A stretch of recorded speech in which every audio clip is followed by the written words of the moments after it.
Welcome to Civics and Coffee. My name is Alicia, and I am a self-professed history nerd. Each week, I'm going to chat about a topic on U.S. history and give you both the highlights and occasionally break down some of the complexities in history and share stories you may not remember learning in high school, all in the time it takes to enjoy a cup of coffee.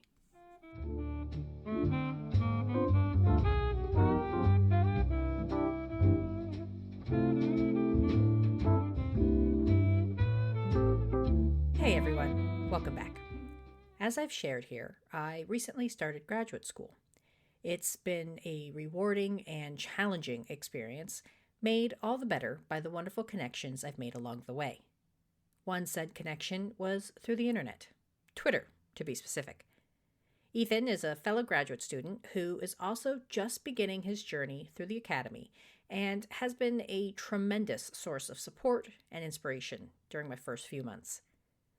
We sat down a few weeks ago to reflect on our early experiences with graduate school, what we've learned and what has challenged us, and what we are looking forward to.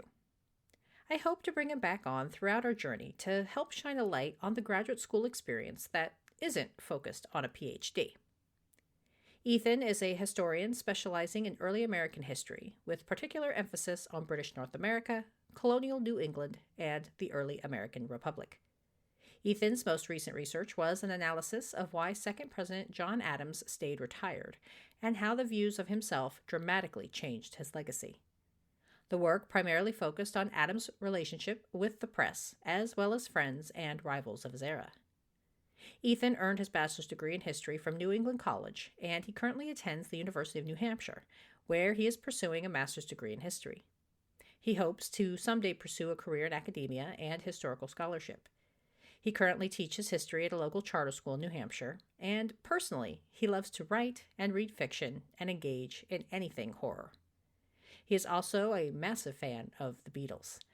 He currently lives in New Hampshire with his fiancée, Kiana Lee. We recorded our interview over Zoom, so I'm inserting my standard sound quality warning here. I so hope you enjoy our conversation as much as I did. And welcome back, peeps. With me today is Ethan, a fellow graduate student pursuing a degree in history on the opposite side of the country in New Hampshire. He is joining me today to discuss school, history, and everything in between. Welcome, Ethan. Thank you for having me. Really a pleasure to be here. I'm really excited. I'm so excited to have you here. All right. So you are here so we can take a peek behind the curtain, so to speak, on the life of a quote unquote typical history graduate student. So without further ado, let's dive in. Sure. There is a lot out there about how to prepare for grad school. What do you think the proverbial they left out? So I was very grateful enough that in my undergrad, I had a really exceptional advisors who kind of prepared me for graduate school. They were, I had one who was a bit more old school and another one who had just got out of graduate school out of his doctoral program in 2017. So he was more new to the idea, and he could really prepare me for everything that was about to occur. So he definitely prepared me for things like the academic job market, which is atrocious, especially in our field. And he prepared me for a lot of things. But I guess I was not prepared as much for the amount of books that I was going to have to buy and read, and how much books were going to take out of my pocket, because books are just like, I have stacks and stacks of books, more than I did before. So that's one thing.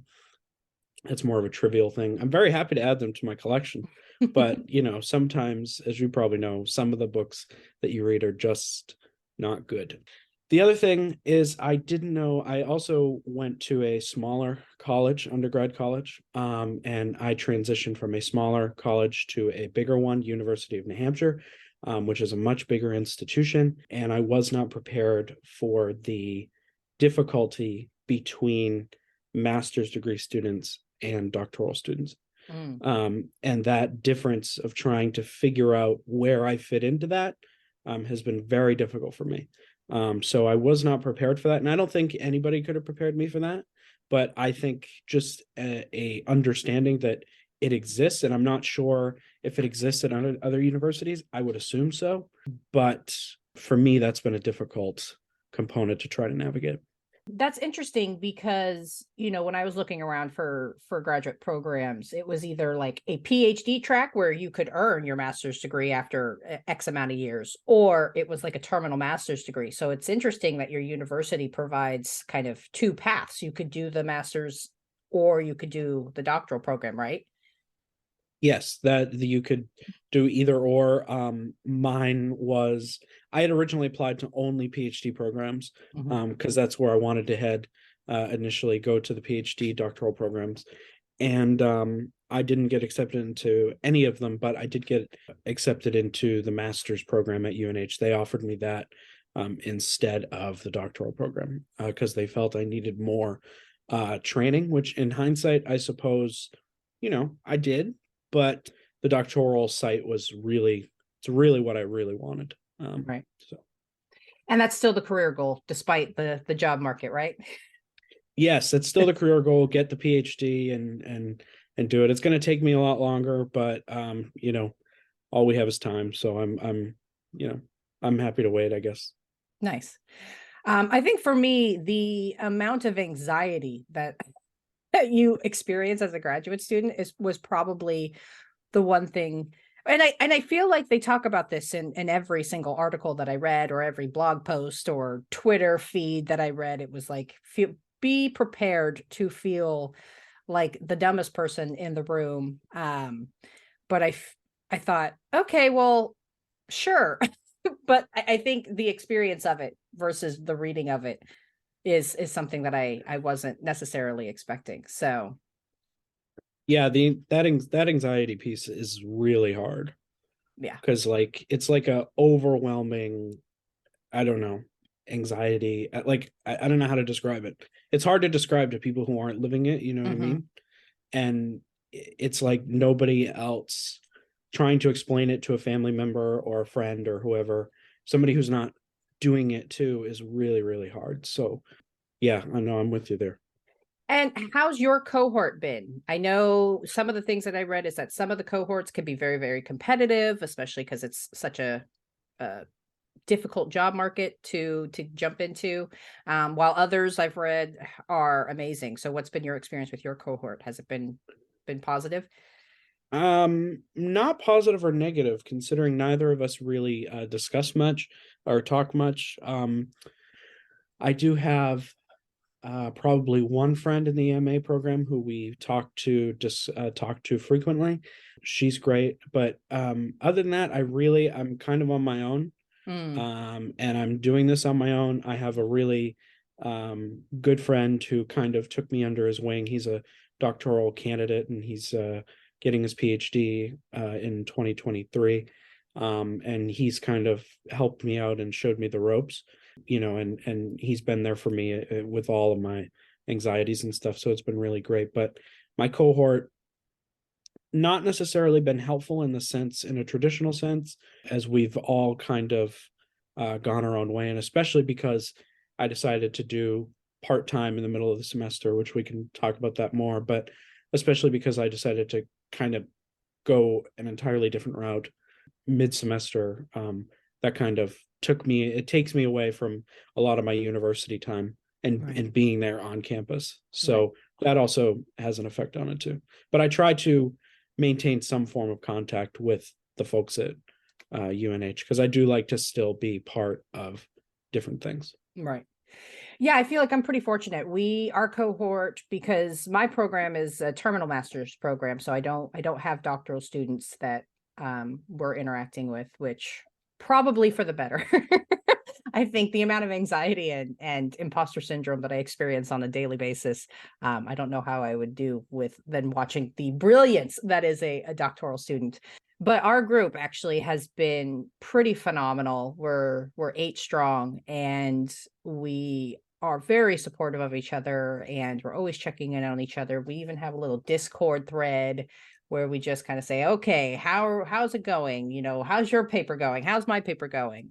So I will say that every cohort obviously is different, but for those of you who are considering this or debating whether or not to go into graduate school, you can build some really great relationships with people. So don't necessarily assume that your cohort's going to be terrible. Yeah, and I think, like I said, I'm in a rare position too, where my whole situation is just very different. And I think even if it's not your specific cohort, I think there will always be people surrounding, especially within the department. Of course, every department's different. But there will always be people within the department, doctoral candidates or MA students or whatever the situation is, who will help you and assist you in some way. Yeah. And so you touched on it a little bit, so let's dive into it. What you started full time, and then mid semester you changed gears. So share a little bit about that decision and how it's working for you. I did. So I originally got the opportunity to do it full time, and I was very, very excited about it. And I did it full time starting in August. Took the normal course load, everything. And then I started feeling really depressed, and really anxiety induced. And I just couldn't figure out why. And I knew, and I love the coursework. I love being an academic and being part of the academic community, and being an intellectual. And like, I love all that. So it wasn't necessarily that. And it wasn't graduate school I was hating, because I did like grad school and I liked what was going on. But I knew there was something I was missing. And the piece that I was missing was teaching. And previously, I had taught in some way for 2.5 years prior to graduate school. Mm. And I got into graduate school, and there was no opportunity for me to teach or TA or anything. So really, I was just doing graduate work, and I was coming home, doing the graduate school work, going to sleep, and repeat the process.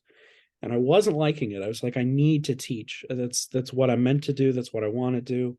So I just started looking for teaching jobs in my area, or tutoring jobs, or something to give me that buzz of teaching. So that way I could better my mental health, and then better, it would help my graduate studies. So on top of a lot of familial problems, there's a lot of personal stuff going on in my life that decided that, okay, I need to switch gears, and I need to get a job, and I need to support my family and my fiance. And I said, okay, so I started looking for teaching jobs and something in my area, and I found this job for a local charter school. And for those that don't know, with a charter school, you don't necessarily have to be teacher certified. You can kind of go into it with just a bachelor's degree, depending on the school and what they're looking for. But I was very lucky. And the dean of the school reached out to me, and she said, we think you'd be a really good fit. And I originally replied and said, I don't think I'd be a good fit, because I have to do graduate school Tuesdays and Thursdays. So it wouldn't be, all my other classes were at night, but I had one morning class, and I said, well, I'm not able to do it. And she said, well, come in for an interview anyway. And I talked to my fiance about it, and I said, so what should I do here? And she said, well, first of all, you're going. I said, okay. So she said, yeah, you're going. And I said, yeah, but you're going.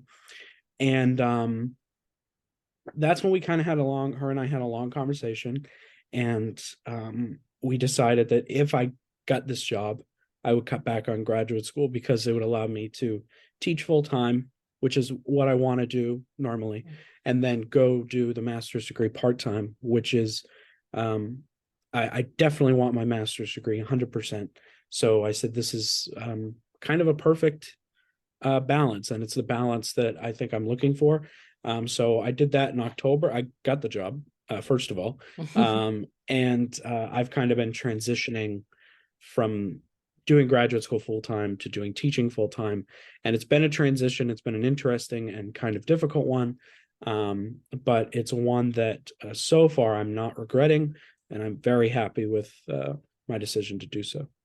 Awesome. Well, and I you always have to kind of consider your full story, right? And what works best for you.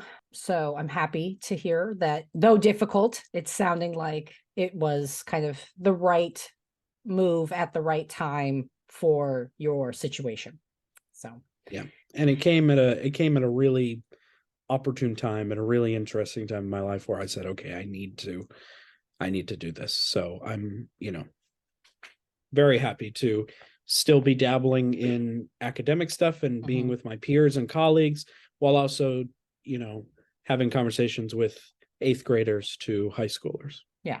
Well, and it's that charge, right? And you're getting much needed practice and experience. So I feel like that can only better your prospects. Yes, Dismal though they might be in the academic job market for historians. it's true. It's very true. And so, what's been your favorite part of the semester? It's a great question. So I went from taking 4 classes to 2. So I cut my course load in half. That was definitely an interesting part of the semester, trying to navigate all that. But my favorite part so far, I have a brand new outlook on looking at material and we were kind of talking about this before. You and I privately anyway, we were talking about how we can never look at books the same. Yep. And like you're always looking for that argument that a historian says. Like fiance and I went to Barnes and Noble, and like there's so many amazing history books coming out. But my question is, my first instinct now is, I wonder what that historian's argument is. Like, what are they arguing? And sometimes people like, the John Meachams of the world and the Doris Kearns Goodwin, sometimes they're not really arguing for much. But so really, my favorite part of the semester has kind of been trying to navigate that, trying to figure out whether I like books anymore. And I think I do. I think I still enjoy them. But I think my favorite part of the semester has definitely been trying to navigate how I view myself as a historian and how I view other historians. Because now, like, I'm more in tune with knowing a historian's name or knowing historian, like they start to become celebrities in graduate school, I think. Yes. Like they start to become these people who we idolize, and we're like, oh, this is a really good writer, this is a really good this person really knows how to write, like, so they really become celebrities. And to somebody like listening in to this podcast who doesn't understand that, it's like it's really hard to explain. But I don't know. That's my view. I don't know what do you think?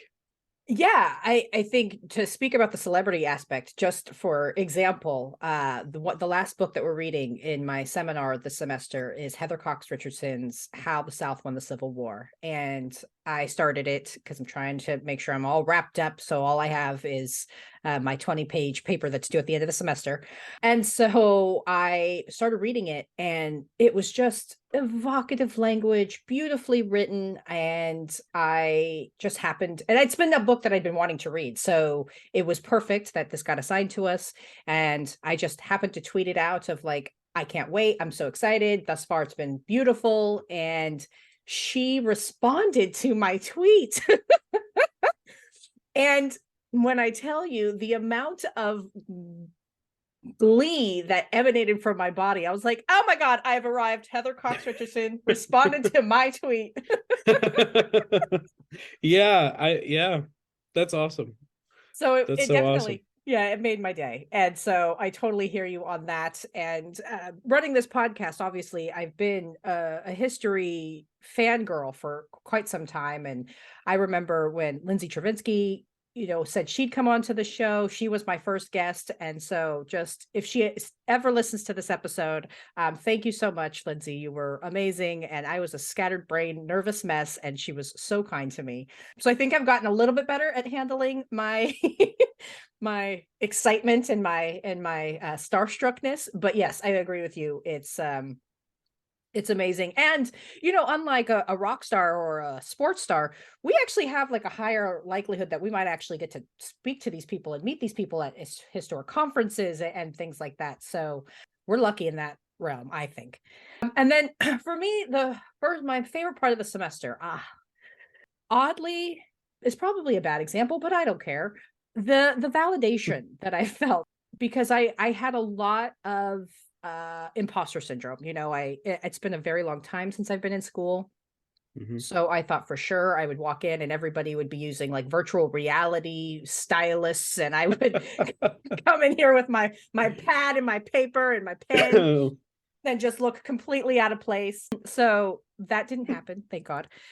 And I I've really tried to work on my writing. That was something that eons and eons ago, when I was considering going to graduate school as a wee baby undergrad, I had a very good professor whom I greatly admire and respect, who I'm now studying with again, who basically said, you got to get better with your writing. Your writing needs to be stronger if you want to make it in grad school. And I took that to heart. And I think for a number of reasons, the eons ago that I was thinking about it, I wasn't really ready to be in grad school. I thought I was, but I think the time away has allowed me to develop life experiences. It's allowed me to kind of get a sense of who I am and where I want to go and what I'd like to do with this degree, that I don't know that I would have had that in my 20s, because I'm not in my 20s anymore. So I think for me, and working with this professor, it's kind of come full circle.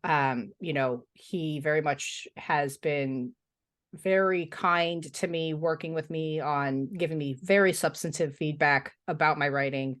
And I can feel myself kind of really rethinking how I put together sentences and the messaging that I want to use. And so that's been, for me, it's nice to see that I've actually grown and that I'm not crazy. Yeah, you're definitely not crazy, and you're not coming into a virtual reality world. Not yet. We're not in the metaverse yet. Yeah. Yeah, interesting tidbit before I comment on your favorite part. But Dr. Chervinsky, really incredible person. I have not gotten to meet her as you have, but her and I have tweeted. I'm very excited for her book on John Adams and John Adams' presidency, with that she's working on now. And of course, my undergraduate thesis was on John Adams, so her and I talked a little bit about the Adamses and that. So just to say that she was very, very kind and very, very nice to little undergrad me. So very nice for her to even talk to me. But yeah, again, she's kind of a celebrity herself, which is like, yeah, it's great. So for her to even respond and take the time means a lot. It does, because they for sure definitely have a lot going on. Yep. Between teaching and writing and researching and the whole thing. So it's very nice. And to your point, for me, writing has always been my baby. Writing has always been something that I've always cherished. So I don't know about you, but it's very hard for me to take criticism on my writing. Critiques on my writing has been very hard. In graduate school, obviously, I take it more as they're trying to help. It's not coming out of, you're an awful writer. It's not coming out of any of that. Heather Cox Richardson, I'm sure, had some crappy papers in graduate school too. I mean, I can't speak for her, obviously, but I'm sure that we all have to go through this process. So that has been, just to comment on your point, that's always been a very hard thing for me. Yeah, I think I went into it hearing the conversation that I had a decade and a half ago, where, I think kind of what he was saying is you just need to make sure that your writing is on point and that I struggled with using passive voice as an undergrad. Oh gosh, yes. Yes, right? Yes. Terrible. And sometimes I find that I still kind of go into it and then I catch myself. I'm like, that's passive voice, Alicia, don't do that. Yes. So I think I had that in my head coming into this. So I figured anything above why are you even here was going to be considered a win. Yeah. So I feel like I kind of just told myself that. And I have a friend who's also pursuing her PhD. Hi, Kelly. She always listens to these episodes. And she basically said, because she knows how I am and she knows I'm very, very hard on myself anyways, like no professor is going to give me feedback that is going to be anywhere near the lashing that I will give myself. And she very much said, okay, when they give you your writing back and they mark it up or they give you your feedback, just remember it's to make you a better writer. It's not that you don't belong here. It's not that you're stupid. It's not that you don't get it. It's just to make you a more effective writer. And I have carried that and cherished that in my heart every time I get something and I'm like, oh, okay. You know what? Actually, let me just take it on the face. Yes, that is a good critique. Thank you. And not the, oh my God, what am I doing here? Yes. Yeah, I definitely agree 100%. And that's been a hard reality that I've had to deal with. And I think that's an interesting part that, like, I went right into grad school, whereas you waited. And I went right into graduate school. So I didn't necessarily have time to take that opportunity to really think about, like, I just dived right into it. So I'm having to, like, think on the spot and try to get rid of those old habits of the passive voice, which is really hard to get rid of. Like, even talking in person, not using the passive, it's really hard. So trying to, and then not only that, but I teach, right? So I have to teach them not to use the passive voice. So like, yeah. So I always deal with, like, I constantly question, do I really belong here? Am I really as good as this candidate or this person? And ultimately, yes, you and I do belong in graduate school. It just, we just got to take our time with it, I think. Yep, indeed. So you talked about writing and how it's your baby, and that's been really hard. Would you say that that's your biggest challenge you face? Or, yeah. Okay. Definitely my biggest challenge, getting the criticism from professors, realizing that it's not because they hate me or they hate my personality. It's because, they're trying to help me become a better writer. I had a recent situation like that, and it just completely tore me down. And I just had to stop and think, like, okay, wait a minute. This is a person who is very well respected in the historical community in their own right. And I said, they're trying to help me become a better writer. And there's a lot of red marks on this paper, but, let's kind of reset and rethink. So I've had to really kind of change my whole mindset on that. So that's definitely been a major challenge. And do you feel like you've overcome it, or is it still kind of an ongoing battle? Definitely still an ongoing battle. I think I'm getting better with it with each critique, with each criticism, because most of the time, as you kind of alluded to, it's a lot of the critiques are actually valid. And then, like, a lot of the times the critiques will be like, how the hell did I not miss that? Like, how did I not miss that I accidentally put two becauses in the same sentence or whatever it is. Like you proofread and you proofread and you proofread and you read it out loud, you do all these tricks, and even still they pinpoint some things that are just silly things, and you're like, oh, how could I forget that? Of course. But you've worked on your paper for so long that, like, you're becoming so accustomed to these words. And, like, I'll even have my fiance read it, and my one kind of rule is, if my fiance can understand it, then it's usually a pretty good paper, right? Because she's not a historian, but she's more in the criminal justice field. So her work a lot of times is more literal rather than interpretive. So for me, having her read it, and if she can understand it, then to me it's kind of like, okay, if she can understand it, I'm definitely on the right track here. Right. Yeah, speaking of, like, silly mistakes in your writing, I totally used the wrong phraseology in a paper. And I feel like I had highlighted it to be like, that doesn't sound right. That doesn't look right. Maybe double check what you're trying to say here. And honestly, I don't remember what the sentence is at this point, but sure enough, I forgot to go right back through and do like my final, I reread my papers about 9 times before I submit them. So apparently this must have Yeah. been just 8.5. Didn't read that final half time. And sure enough, my professor gives it back to me. He's like, are you sure that this is what you meant? I was like, nope. You caught me. Nope, that was the wrong word choice. I apologize. Yep, exactly. Yeah. Yeah, I agree. I'm trying to think of like the biggest challenge for me. I think, it's been a long time since I've been in school. I keep saying that just because it has. So I think kind of going into it, I was trying to figure out, am I going to be able to understand historic arguments? That was always something that I struggled with as an undergrad. Like, I loved learning about the people and the events and the societies, but I do remember like one of my professors always said, okay, well, you're like your surface. You need to dive deeper. You need to kind of really truly understand what they're trying to argue. And in my seminar that we're taking, it's a book a week. And so no time to mess around. You've got to read the book, figure out what they're saying, write a summary, and move on to the next one. And I definitely, I struggled for the first few weeks to, my professor kept saying, you're not quite getting the argument. I'm like, okay.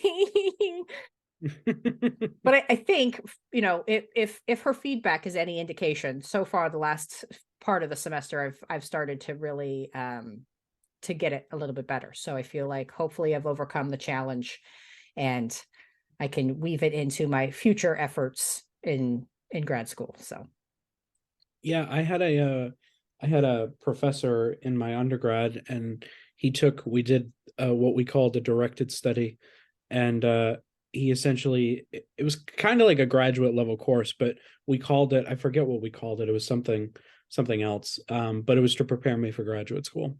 And he definitely prepared me, and he said, walking in there, and he said, okay, we're going to read a book a week. And at the time I was like, what do you mean we're reading a book a week? That's ridiculous. Now it's so, like, I'm like, okay, yeah, it's just natural clockwork. Like, okay, book a week, got it. But then I was like, what do you mean a book a week? That's, no, we're not doing that. So, and we kind of went through that of going through the historical arguments and trying to figure out what are historians saying. And we went through with more of the popular books by popular historians, just so that way, so they were kind of easier to identify rather than the smaller academic books, which was helpful.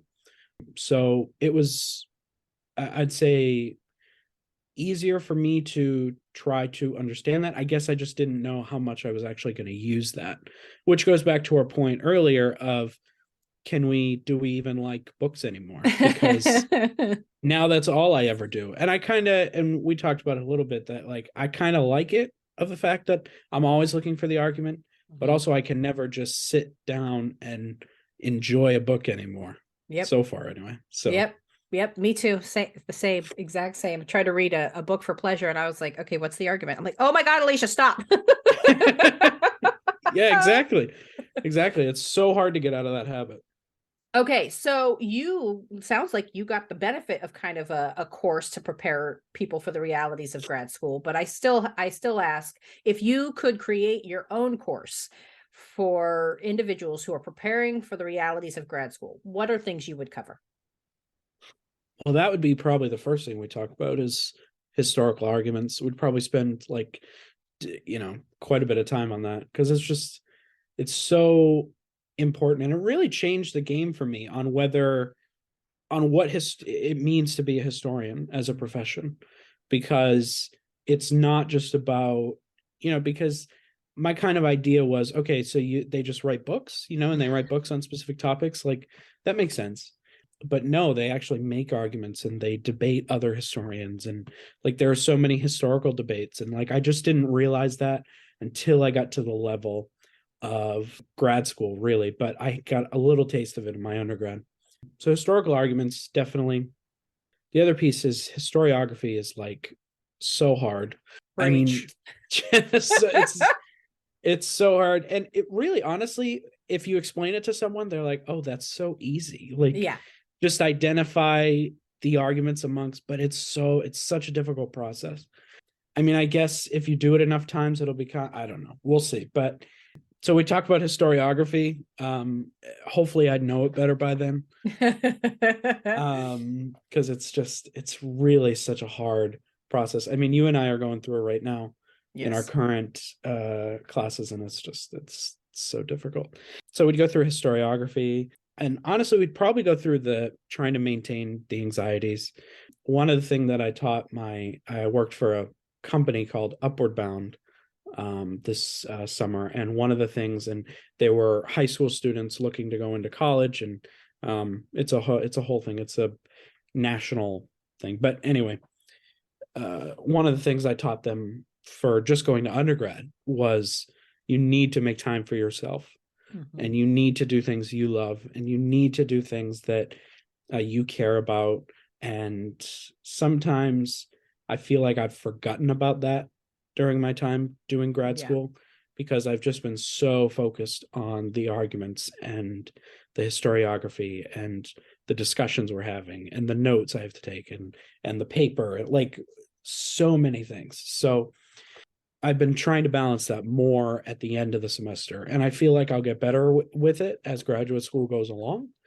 But of course, it's our first semester, so it's we're so focused on one, trying to make a good impression, at least for me, and two, trying to prove to myself that I'm worth it here. And sometimes I think trying to prove it to myself means overworking myself, which is not obviously the best idea.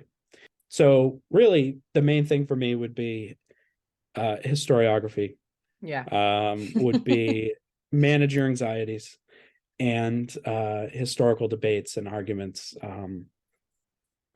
I wish I had that more. I mean, I did have that in undergrad, but again, I wish I got it more. I wish I got it deeper, and I had a better preparation for that, I guess.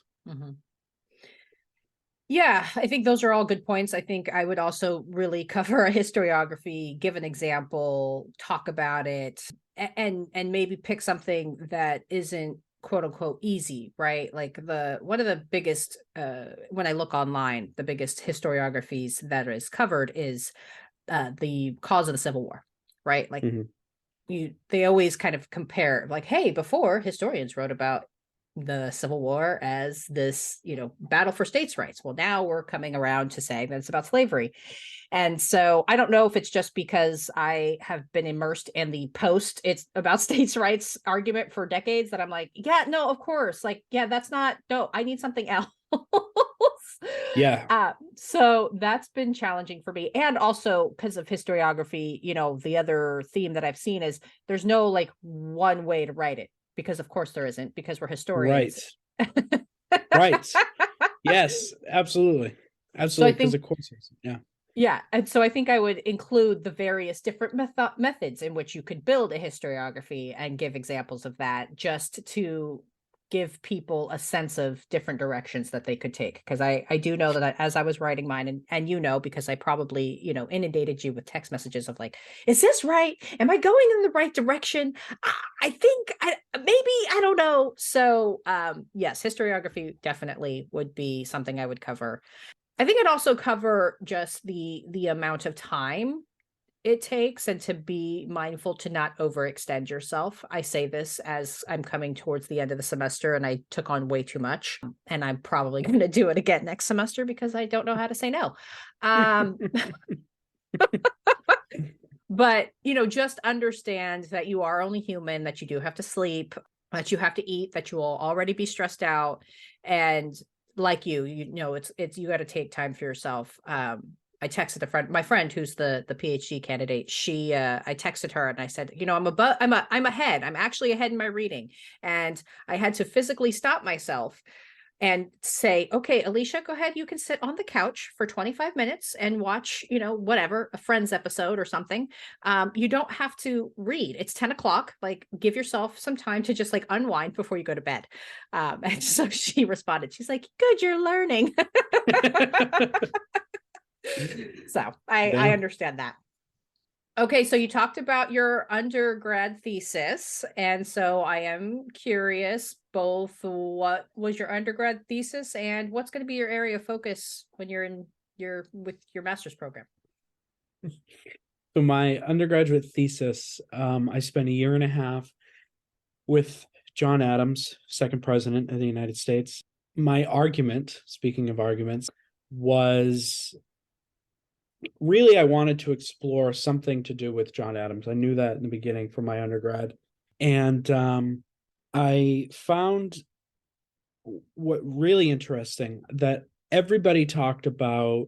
You associate a few things with John Adams. You associate the passing of the Declaration of Independence, which John Adams helped probably more than anyone to pass the Declaration of Independence. And then you have Alien and Sedition Acts. Mm-hmm. So I wanted to find, while also he died the same day as Thomas Jefferson. So I said, okay, there's got to be something in here there's got to be something bigger than just like he's this massive historical figure. And it also helped that like John Adams was on the forefront because of the famous book by David McCullough, John Adams. And I mean, it's a good book. There's a few issues I have with it, but overall it's a very good, solid narrative biography. There's also the HBO miniseries that was done in 2008, which I've watched many times, and I really enjoyed it. So, but I was like, there's got to be some area which hasn't been thoroughly touched upon yet, because John Adams isn't as discussed as the Washingtons or even the Hamilton. And so I really wanted to find something that I could work with. And what I discovered, or what I ended up writing about, was his retirement. And I wrote about my first argument that I discovered was, number one, I wanted to discuss why he retired. And number two, I wanted to discuss why he stayed retired, because John Adams could have easily become governor. He could have become a senator. He could have, which his son ends up doing. His son ends up going into the House of Representatives after his presidency. So, I mean, it was definitely, and John Adams loved to work. He loved to be, but he also wanted to go home to his home in Peacefield, Massachusetts. Well, his home was called Peacefield, Quincy, Massachusetts, where he lived. So my thesis was on why he stayed retired and why he retired in the first place. And it really sounds boring, but I went through about 2,500 letters in his retirement, and some of the stuff that he said, and what I came to conclude was that the reason why he stayed retired was because of his own self-confidence, which is really an interesting point. And I started realizing that throughout my research that John Adams was he had a lot of self-doubt. And I was like, okay, I can relate to that, and I can relate to that. And he seemed to feel as though, like in the beginning of he began an autobiography. He never finished it, but he essentially wrote in the beginning of his autobiography, no one's going to care what I say here. No one's going to care what I write about except my children. So this book is for my children and nobody else. But he doesn't finish it.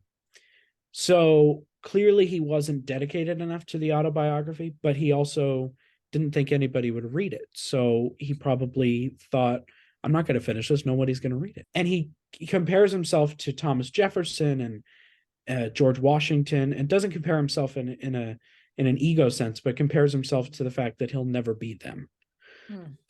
So like he had a lot of self-doubt and a lot of issues with self-confidence. And again, I was like, I can relate to that. And I was amazed at all of this stuff that I was finding about his lack of self-confidence. I learned that his retirement wasn't really focused on in a lot of biographies that I read. It was just a skim. It was like he retired and then he died. Or I should say he retired, Abigail Adams died, which was his wife, and then John Adams died. And then the fact that Abigail Adams died, and if you've never read any of their letters, highly suggest you do, because they are some of the greatest love letters ever written, probably the greatest love letters ever written. they're so amazing. But the moment Abigail Adams dies, he starts to go into a deeper depression after that. So really, very long story short, I just was amazed at a historical figure who could have so much lack of self-confidence in himself, considering all that he did. And the other piece that I'll just mention briefly was the fact of the press, the early American press. And if you've done any research on the early American press, they are ruthless and vicious. And it's because of the Alien and Sedition Acts, partly, that people start becoming ruthless against John Adams for trying to censor the press and people. So I kind of wanted to integrate all of that. I think I did it fairly well. I'm looking to publish the paper. I don't know how that's going to work, but I'm in the process of editing it so I can slim it down and submit it for a paper, or submit it to a journal. So we'll see how that goes. But I'm very, very proud of and I'm sorry, I'm very lengthy here, but very, very proud of the time that I spent with John Adams. I think going into my master's degree, I think I'd like to continue with the Adams family. Okay. I'm not sure I'll continue with John Adams because by then Dr. Chervinsky's book will be out, so she will have said a lot of things. So I'll have that to go off of. So maybe I'll disagree with her and completely rebuttal her. I doubt it, but so yeah. So I am hoping to stick with the Adams family. Have not decided at all what kind of perspective I thought about John Quincy or maybe Henry Adams, which Henry Adams is a complex figure in his own right, and John Quincy Adams, same too. So I'd like to stick with the Adams family, I think. Okay. Going into graduate school, I had the picture of Clara Lemlich Shalverson in my head. She was part of the uprising of 20,000, which was a 1909 New York garment strike. And I just really wanted to focus on women, labor movements, and what that meant for the development of the country in the 20th century. So that's still where I think I want to go. Having done a historiography of women in work this semester, it was still infinitely fascinating. There's lots of questions that it opened up for me. I went in just kind of like, okay, what was this all about? And funnily enough, when I was in undergraduate school, my senior thesis was about the Teamsters Union. So it's funny that I'm still in labor and labor unionism, but now instead of looking at the kind of the predominant narrative, I've started to look at the women and what their experiences were like, and how did they organize, and what did they fight for, and how did it influence legislation and social safety net programs, and all these things that my poor professors are probably going to have to like say, okay, you need to streamline this a little bit. This is too wide of a topic. Yeah. That's the hard part too, right? About grad school is like trying to shrink it down into a nice narrow topic that makes sense. Yeah. Definitely. So we'll see. I'm doing an independent study in the spring with a professor who is a 20th century historian, has done significant research in labor unions and so on and so forth. So I'm hoping that he'll be able to like steer me in the right direction and help me focus my scope. So that's awesome. And so, what is the best piece of advice you would give your prior self to prepare for this journey? That's a really hard question. Probably not to compare myself to others, because I've done that a lot, and it only makes my mental health worse. So comparing myself to the the PhD candidates and thinking like I should be there, or thinking to my other colleagues, and I just think like, gosh, I'll never be up to their caliber, like the professors, and I'm like, gosh, like will I ever get there? And I think it's just it's a poor thing to do, because everybody's journey is so vastly different, especially in academia. And I just don't think it's useful. And I still work on it, but I think I've gotten better with it, especially because I'm part-time now and I'm not on campus as much anymore, I don't necessarily have that opportunity to compare myself because I'm not interacting with them as much, which, it's obviously not their fault that I'm comparing myself, but I definitely need to tone it down in that area. And I think, again, I think I'm getting better with it, but it's not a useful exercise. So that would be my advice to my undergraduate self doing this, and just say, you know, just realize that everybody's journey is going to be different. And just kind of enjoy your own ride rather than try to experience somebody else's. That's a good piece of advice. I think mine, and I'm stealing this because my friend told me this and I just didn't want to listen to her before I started the program, is that your life experience is going to be a positive, not a negative. I think I was so caught up in the fact that it had been so long since I'd been a student that, the educational field had changed so, massively since I'd been a student, that somehow I would just fail to even, learn how to get to a classroom.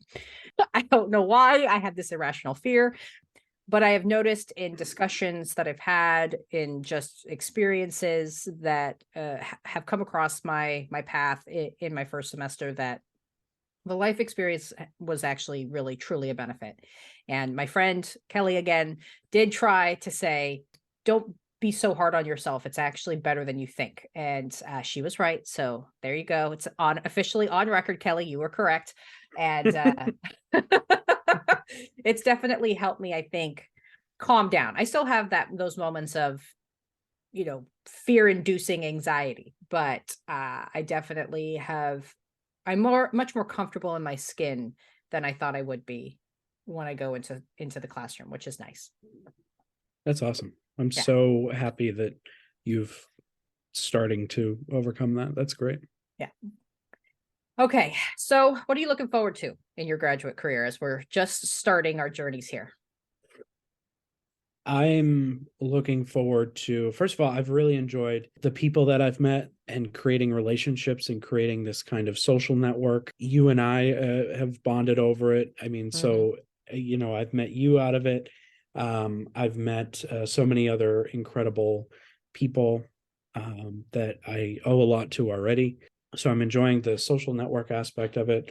But I'm also enjoying, I genuinely am trying to enjoy the ride and enjoy the trying to learn from these professors who are just so brilliant, and they're so clever, and trying to learn from them. I think what I'm really looking forward to is improving my craft. And I think that's definitely part of what graduate school is about, is improving your craft, improving your training as a historian, making you an expert on subject or subjects. So I'm really looking forward to improving and honing my craft. And I think I do it every day. I'm also looking forward to maybe getting a job in academia. I don't know. I'm very happy where I am now, but who knows where life's going to be 10 years down the line. So really, I'm looking forward to it all, which is kind of a cop-out answer. I'm looking forward to the research aspect, hopefully being able to go do some research, and hopefully be able to be a better writer and all these things. So I'm really looking forward to it all. And again, I know that's a cop-out answer, but I don't know. I'm looking forward to it all. That's not a cop-out answer. You're allowed to be excited about everything and looking forward to everything. It's actually better that you're looking forward to everything, instead of like, I'm not looking forward to a thing. I don't know how I'm going to survive. That's true. Yeah, that's true. That's true. Yeah, I was trying to think too for myself, like, what am I looking forward to? And, one breath I'm like, oh, I'm looking forward to writing that thesis. But then I'm like, no, I'm not. No, I'm not. I'm terrified of writing it. Writing it and having to defend it. So, but I think, like you, I've loved the connections that I've made so far, the network that I've started to build, yourself included. I think just following along with everybody's journey and watching people blossom has been so edifying. Even just this semester, and in my little cohort, watching how excited and jazzed everybody is when they're sharing their research It's been so just heartwarming because you can tell that they care and they want to make other people care, which I think is why we all do this. We want to make people feel like this is important and it matters and there's a reason why we study this stuff. So I think that will probably be my thing that I'm looking forward to. It's just the watching people continue to develop, hopefully myself included, getting better and building those networks. Yeah, I agree. And part of like doing this, as you alluded to, is like sharing each other's passions and like listening to. I'm the same with you. Like whenever I hear any historian talk, they're usually incredibly enthusiastic Mm-hmm. and they're so excited to tell you about what they found. And, if you've ever gone to a lecture, they're so, I don't know, they're so prideful in what they've done. And it's so great. And that's one of the more positive effects of academia and these connections we're making. So I 100% agree. Yep. And so we've alluded to this a couple of times in our conversation thus far, but I am curious. The University of Alabama, I believe, just recently made the decision to not require a history course, for individuals to get that portion of their general ed certified, which has massive ramifications potentially, right? The history departments will grow smaller and potentially decimate an already precarious job market. And I say precarious being very, very generous. Yeah. I think it's one of the most competitive fields out there today. So with that kind of context and that grounding, do you worry at all about these news reports and cutting the requirement and what it means for our future job prospects? It's hard because I think I tweeted something out a few weeks ago that I essentially said the destruction of the humanities is the destruction of our being. It's the destruction of ourselves. It's the humanities are just, I mean, I don't need to stress to you the importance of the humanities, or probably to your listeners, considering they're listening to this podcast. But I mean, like the humanities are just so vital to our understanding of who we are. The philosophies, the history, the language, the like everything is just so important. I do worry of where and history is how history will progress. I'm not sure. I'm not an expert in this, but as a graduate student looking in and looking on, I can't help but worry and think that losing the history courses specifically are just so detrimental to trying to understand who we are and trying so detrimental to trying to understand anything. Like I don't know, it's such a hard crossroads because I want to be optimistic and say, what I'm teaching and what I'm studying is incredibly important and vital, which it is.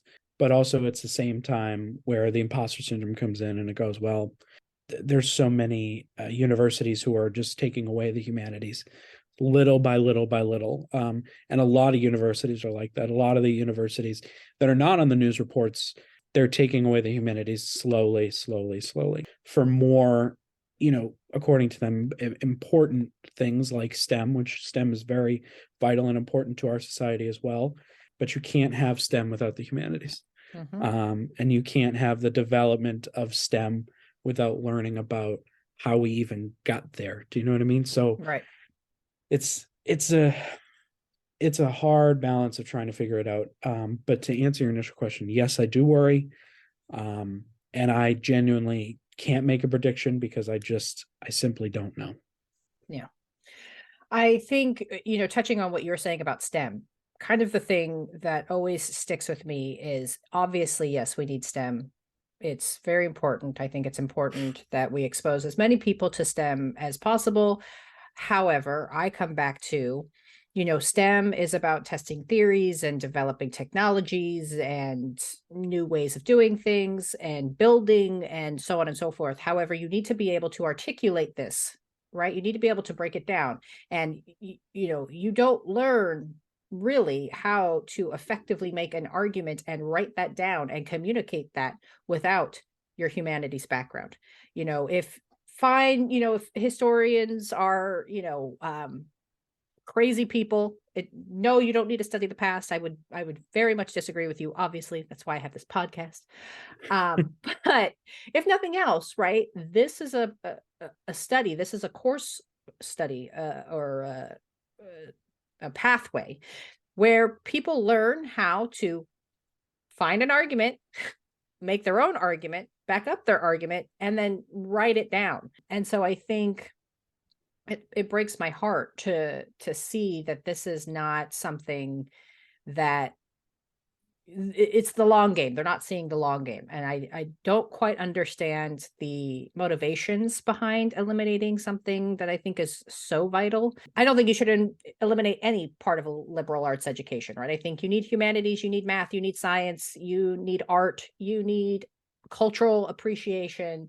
That's why you go to college, right? You go to college to get a full, robust view of the world and how it was created, and give you ideas on how you can contribute and where you can go, and how do you do that if you eliminate different pathways. Now, to be fair, people can still take the history course. I do want to be fair and make sure that I'm not indicating that they've eliminated the history department, but by kind of self-selecting a history course as not part of meeting that general education requirement, people who are afraid of history or who maybe didn't have a good history experience in high school, they're going to self-select themselves out, and they might find that they love history. They just haven't had the right modality, or maybe they didn't learn the right the right history. Maybe they don't like American history, but they love Asian history. And if you're not required to take a history class, then how do you know if you're a history lover or not? So, but that's me. I'll get off my soapbox. No, it's okay. And there's so many really interesting classes being taught by really interesting historians and professors. And there's just so much good content coming out. And I don't think the humanities are gone forever. I don't think the humanities are ever going away, despite the takeaway of it, I suppose. And I think, to be optimistic, I think it's people like, you and me and our colleagues and the people we interact with that are going to make it so that way the humanities are not gone away forever. And the humanities are still a major and vital part. I mean, if it wasn't for the humanities, my fiance and I she ended up becoming a history minor because she took that general ed class and she really loved it. So, I mean, just a pure example, so it does work, and history does matter. And again, I don't need to preach to the choir here, but yeah, I don't know. So I'm optimistic, but also pessimistic in some ways. But yeah. Who knows? Well, and I think too, like, history and historians have gone miles to make history, the subject of history, much more palatable, much more accessible, much more engaging than it ever was before. Because again, back in my day, when I used to walk a mile uphill in the snow to school, no, I'm just kidding. But it was dodgy. It was very stale. It was not very engaging. And now you have podcasts, you have these fascinating books, you have miniseries, you have these TED Talks, you have, obviously documentaries. They've done so much, I think, to try to make it personable and accessible, that I really hope that people come around to history. That's always my hope. Every week, every time I put out an episode, I'm always like, I want you to go learn more. Exactly. And that's the other thing. There's so much to learn about, right? Like, if you're not studying it, somebody else is. And it's like, I always say on Twitter, or any other place really, that there's so many good books coming out right now. There's so many books, and they'll say, pre-order my book now or whatever. And I'm like, yes. Why didn't I think of that subject? Why didn't I? That's such a obvious and it's right there, but it's such a good idea. I don't know. So there's so many. I'm also, as a graduate student, in the optimism, and maybe I'm too optimistic, but I'm really excited where history's going. Yeah. And kind of the way it's headed. And of course, there's a pushback on how we teach history, and how history is taught in schools and education. And there's always a conversation about critical race theory and just that whole thing. But I'm also excited where the profession's headed, and I'm excited to be part of that development and hopefully see where it goes. Yeah.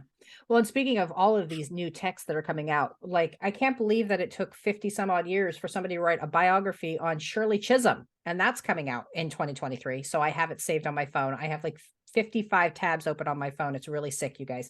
And like half of them are books that I have to order. So Yeah, it's a exactly. problem. Exactly. And there's a recent new biography about Thaddeus Stevens. Oh, Nobody's done, I think it came out already or whatever, but like, Thaddeus Stevens has not been, it's very hard to find a solid biography on Thaddeus Stevens.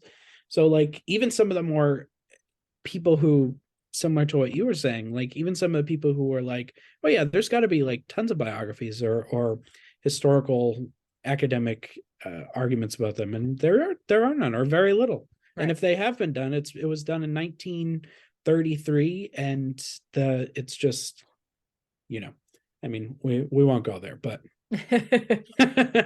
It was a different style, we'll say that. yeah, it's a different style, is right. Different style. Okay, so as we wrap up here, where should people go if they want to follow you and your academic journey and maybe trivia about John Adams? No pressure. Well, you can find me on Twitter for now, if the Bird app is still alive by the time people hear this.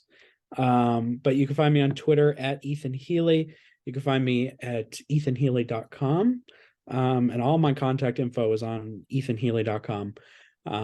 So if you're wanting to reach out and have a conversation about John Adams or whatever it is, I'm available there. And those are primarily the two places that I am found and most active. Yeah, so happy to find me there. Awesome. Well, thanks again, sir, for coming on and spending your morning with me. And to the listeners out there, we hope to do this a couple more times throughout our academic journeys, just because we thought it would be nice to track our graduate school experiences and to put it out there for the rest of the world. And, it's also an excuse for us to talk about history for an hour. So look forward to more episodes with me and Ethan, and go be sure to follow him on the Bird app if it's still around, or at ethanhealey.com. All right. Thanks, Ethan. Thank you so much. And there you have it, folks. I hope you enjoyed our conversation and grabbed some insider tips for the life of a graduate student. As I mentioned earlier, I do hope to bring Ethan back on a few more times to share updates. So if there is something you would like us to chat about, feel free to reach out to me via the website at www.civicsandcoffee.com. Lastly, be sure to go check out Ethan at his website at www.ethanhealey.com. I've put a link to his site on the show notes for this episode. Thanks, peeps. I'll see you next week. Thanks for tuning in, and I hope you enjoyed this episode of Civics and Coffee. If you want to hear more small snippets from American history, be sure to subscribe wherever you get your podcasts. Thanks for joining me, and I look forward to our next cup of coffee together.